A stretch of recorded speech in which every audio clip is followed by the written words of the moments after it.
is evident that the education system at the primary level is moving in the right direction.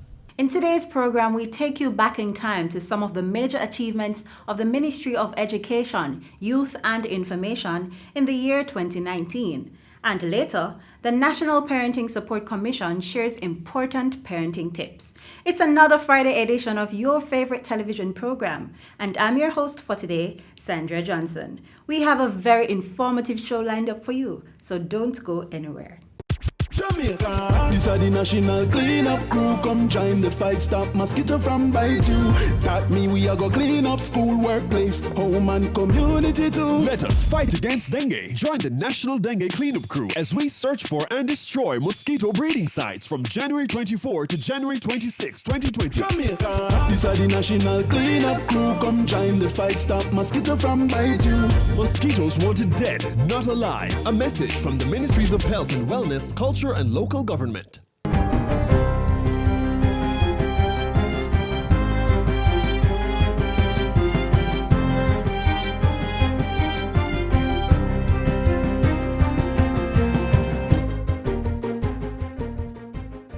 Good day, I'm Stephen McHugh, and this is your JIS News for Friday, January 17. The National Solid Waste Management Authority, NSWMA, is to receive 20 compactor trucks to aid in the collection of garbage across the country. Cabinet granted approval for the award of a contract to Tankweld Metals Limited to supply the trucks valued at $1.89 million. Minister with Oversight for Information, Carl Samuda, made the announcement at Wednesday's post-cabinet press briefing. This, of course, is a welcome decision, as there is great need for additional garbage units. But this, I might add, is just a drop in the bucket, because we are in the process of looking into the acquisition of 100 garbage trucks. And this has to be done over a period, but it must be done on a timely basis, because garbage trucks are not shelf items, and they have to be appropriately retrofitted. The NSWMA provides solid waste management services across the island in order to safeguard public health while helping to create a healthy and aesthetically pleasing environment. Government will be spending $184 million to purchase land at 3 Bromelia Road in Mandeville for the relocation of the Manchester Parish Court. That was also revealed at this week's post-cabinet press briefing, where Minister Carl Samuda said approval had been given to purchase the land. The Manchester Parish Court was destroyed by fire on November 8 last year. Following the fire, interim steps were taken to facilitate continued court operations, including the relocation to and rental of space at the nearby James's Plaza.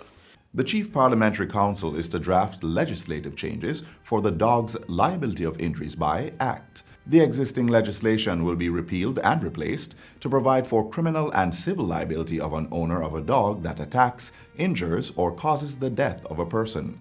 Cabinet gave the go-ahead for the legislative changes following recent reports of several persons coming under attack by dogs. In September, pit bulls attacked a teacher at the St. Richard's Primary School, leaving her with serious wounds, which caused her to be hospitalized for a prolonged period. I'm sure that she's going to bear the effects of that attack for the rest of her life. She's being attended to as we speak, because it will require a lot of work beyond the particular hospital treatment that she has received.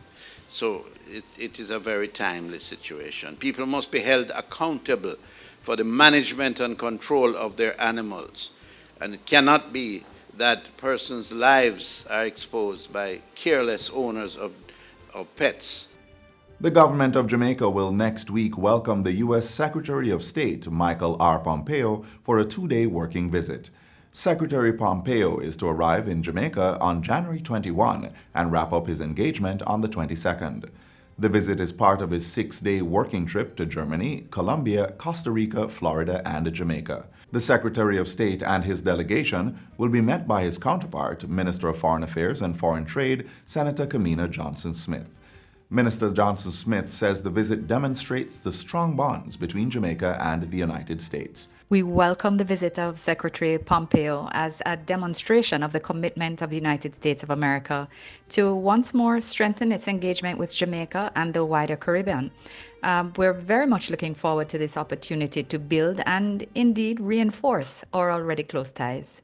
On Wednesday, Prime Minister Andrew Holness and senior cabinet ministers will hold bilateral talks with Secretary Pompeo. Secretary Pompeo is expected to give a policy speech on the Caribbean region's critical importance to the United States and the country's renewed commitment to closer ties based on shared values, interests, and economic prosperity.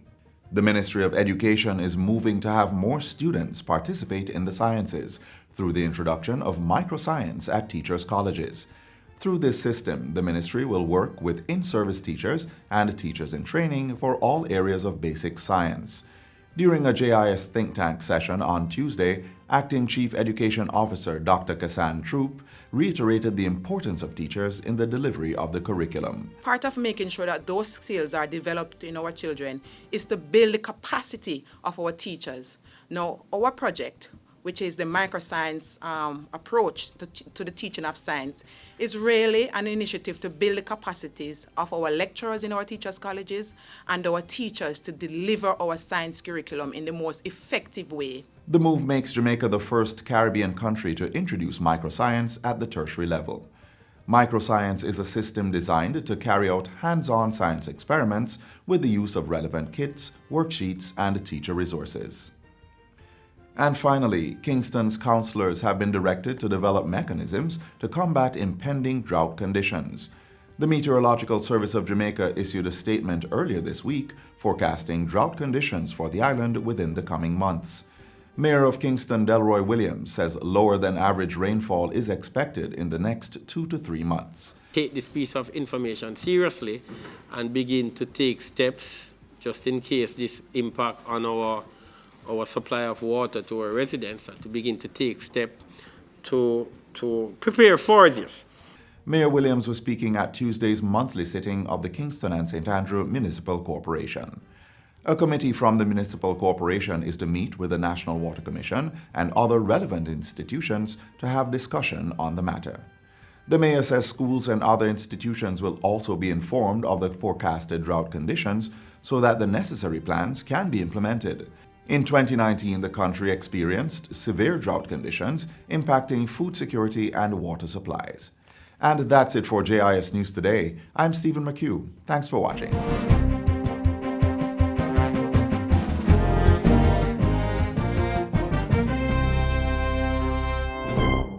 Protect yourself from the flu virus. Visit your nearest health center or doctor to get the flu vaccine.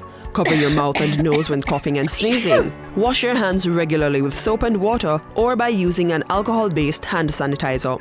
Avoid the spread of germs by not touching your eyes, mouth, or nose. And be sure to regularly disinfect surfaces and objects that are used often.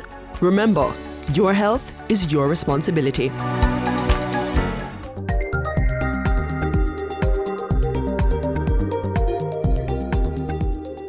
As promised, up next is a recap of the year that was for the Ministry of Education, Youth and Information.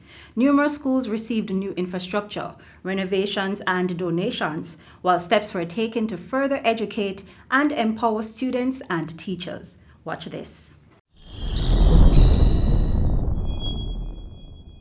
2019 was an eventful year for the Ministry of Education, Youth and Information. Let's take you on a journey back in time, starting with the donation of supplies and equipment.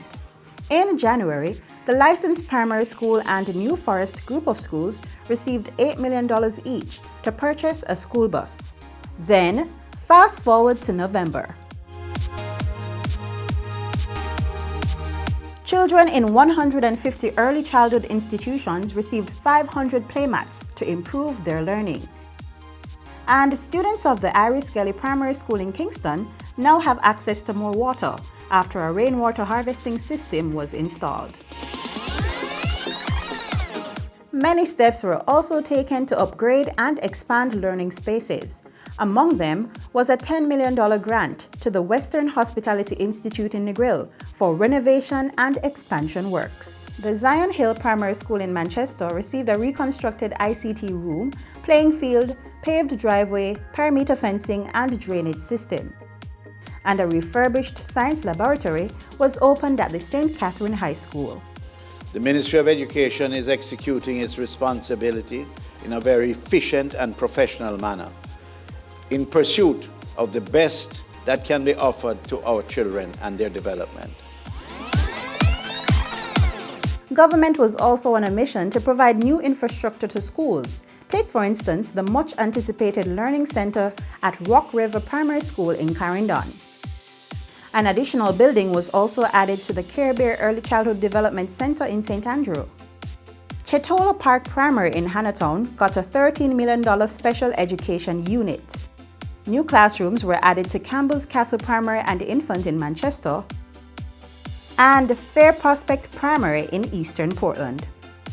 A 2,000 square meter playfield and 4-lane concrete running track were constructed at Constant Spring Primary, and the Caribbean's first and largest Confucius Institute was opened at the University of the West Indies Mona campus. We stand here in this learning center, some 2,400 square meters, designed to ensure that our students at the University of the West Indies and also the people of Jamaica can learn and benefit from the brotherly camaraderie that exists between Jamaica and the People's Republic of China. Under the subject of human resource development, the score sheet was positive. An MOU was signed for the development of a free online leadership course that will strengthen school leadership and create more child-friendly schools. Another agreement was made for 30 school administrators to be trained in how to better serve and educate students with special needs. And a 6-month course was funded to teach 120 primary school teachers how to diagnose and correct various language-based learning disabilities in students. When we have a creative learning-based platform that will assist children with learning disabilities, it is a win not just for the teachers who are being trained, but it is a win for all our children. The ministry's support to students in 2019 was unwavering. A memorandum of understanding was signed to foster healthy eating habits among children. A breakfast program was rolled out to benefit 70,000 vulnerable students at the primary and early childhood levels. $817 million was spent on textbooks, electronic aids, and other supplies for grades 1 to 13. An e-library project was launched to give students access to thousands of current textbooks and instructional videos.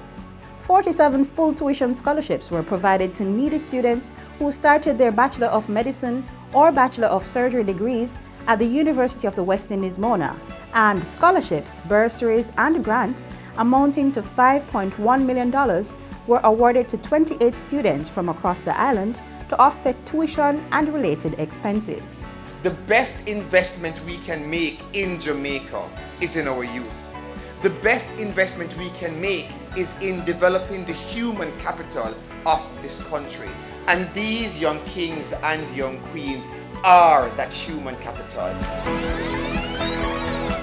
Knowledge is power, and the ministry ensured that the future generation had all the information they need to become great men and women of tomorrow. Youth Month 2019 introduced young people to opportunities in education, training, entrepreneurship, investment, and health. And of course, steps were made to protect and nurture children in state care. Wards of several private and government-owned residential child care facilities received life skills training and career advice at the 2019 National Children's Summit. An agreement was made to establish a pilot foster care project to place more children under state care in stable homes. The homestead place of safety open. The homestead place of safety has been refurbished simply to ensure that our young ladies get the requisite care, love, protection that they need to become wonderful young ladies of Jamaica who will contribute to our growth, development, and ultimate prosperity. And just before we close this review, let's not forget some of the major milestones of the ministry. 2019 saw the successful administration of the first sitting of the Primary Exit Profile PEP examination. Based on the students' performance, it is evident that the education system at the primary level is moving in the right direction. Last year, we placed 30,789 students in schools of their preference. This year, we placed 32,155 students in schools of their choice. And a new twinning concept was successfully introduced to 52 high schools. These students would get an opportunity to share in the experiences of a very highly successful school. So those were some of the major accomplishments and milestones for the Ministry of Education, Youth and Information for the year 2019. I can't wait to see what this year has to deliver. For over 40 years, the European Union and Jamaica have enjoyed a partnership built on shared values, trust, and respect. Through a joint cooperation program, the EU is supporting Jamaica to achieve its development goals outlined in Vision 2030. Key areas of support include justice, financial reform, poverty reduction, health, environmental protection, and agriculture. Jamaica and the European Union, promoting sustainable development and creating opportunities for all Jamaicans. In our next feature, the National Parenting Support Commission shares how it is equipping parents with the skills, knowledge, and tools they need to be effective.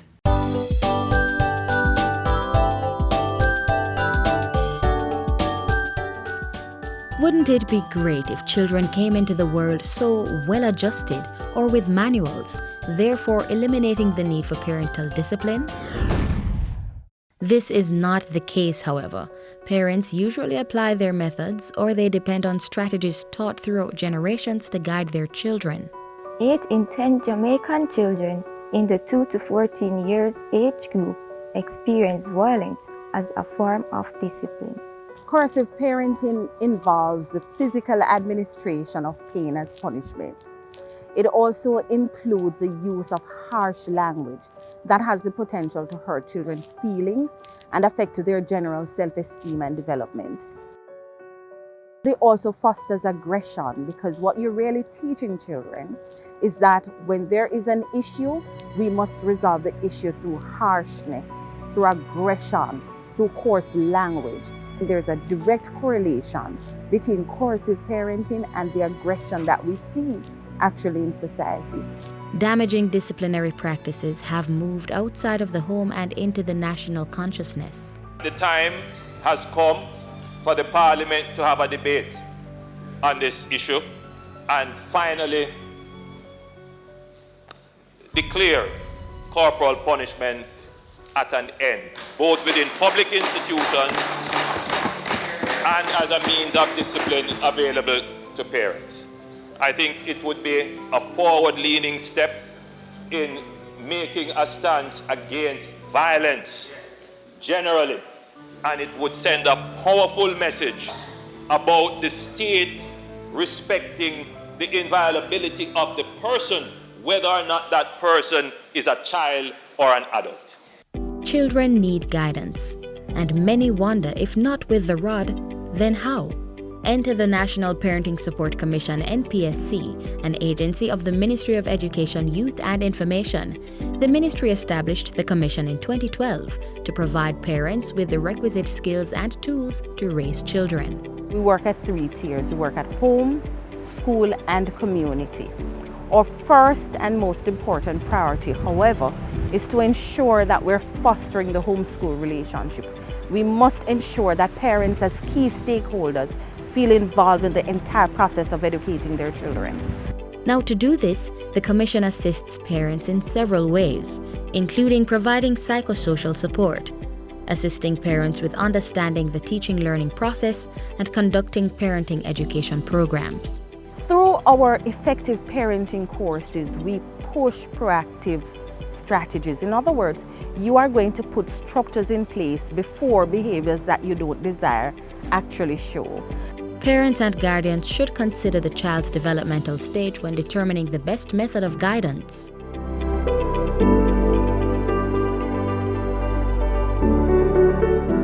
A child who is very young, we encourage play. The child must be playing, and even the teaching learning processes must include play, because this is how they develop their imagination, their creative skills.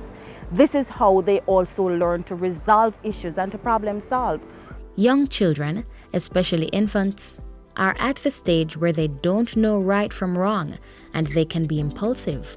They may touch items that are valuable or dangerous. Usually, it is best to remove the child or the object from such a situation. We don't believe you're to spank any at all, because that's a part of coercive parenting, and we don't believe that coercive parenting works. So what we encourage you to do, though, is to be firm and to be consistent. So if it means you have to say, do this instead, or do not go there a million times, then that's what you have to be prepared to do.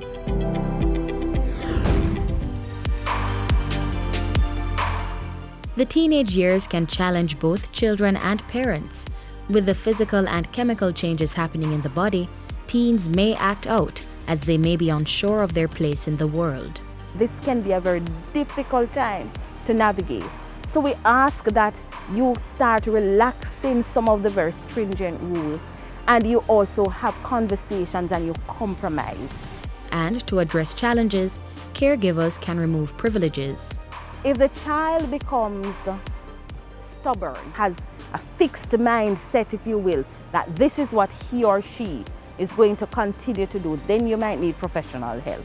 You might need to call the commission, or you might need to call a social worker or a guidance counselor to help.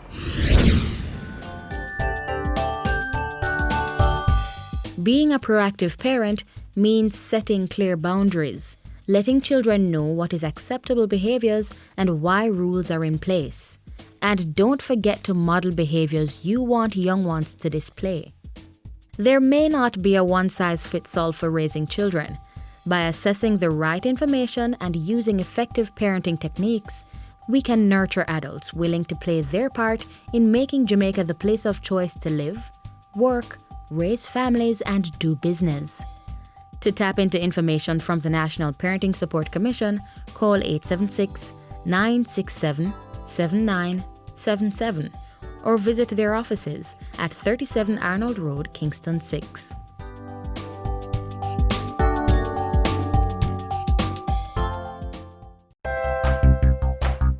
So many wish they could visit our shores. We live where they vacation. Brand Jamaica beckons all from the four corners of the earth.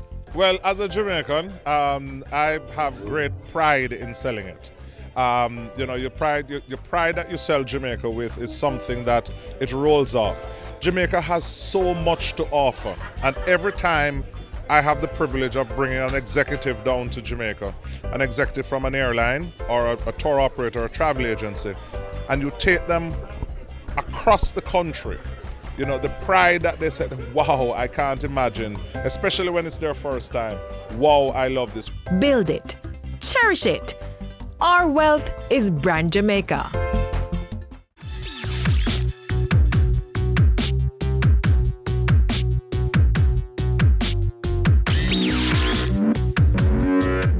Domestic violence is a terrible beast that is plaguing our society and claiming the lives of far too many young women and men among us.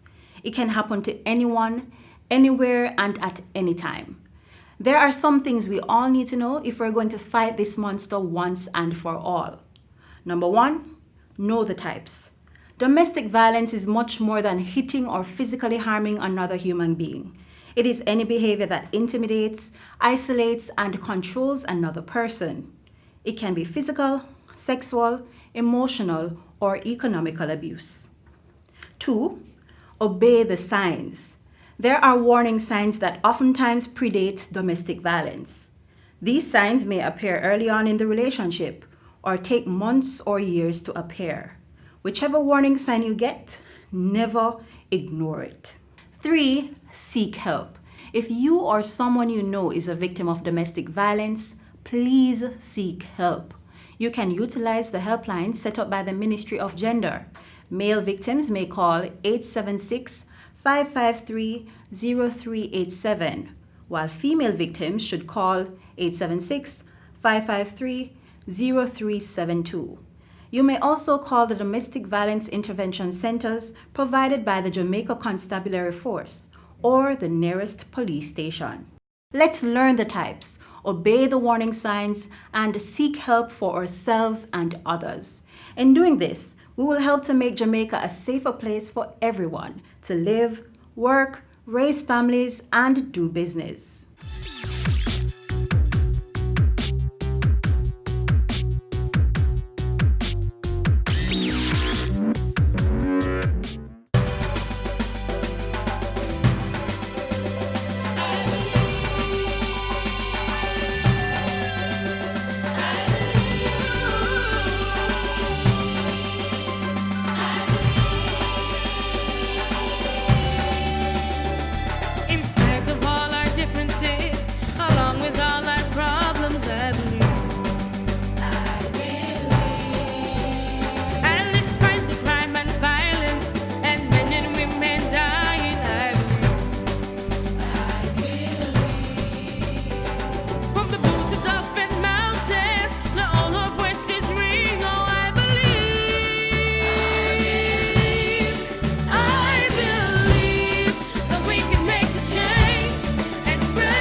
And this is the final stop in today's magazine. Thanks for staying with us. To watch today's program again, simply visit our website, jis.gov.jm. Don't forget that you're able to follow us on Twitter, Facebook, and Instagram. I'm Sandria. Walk good.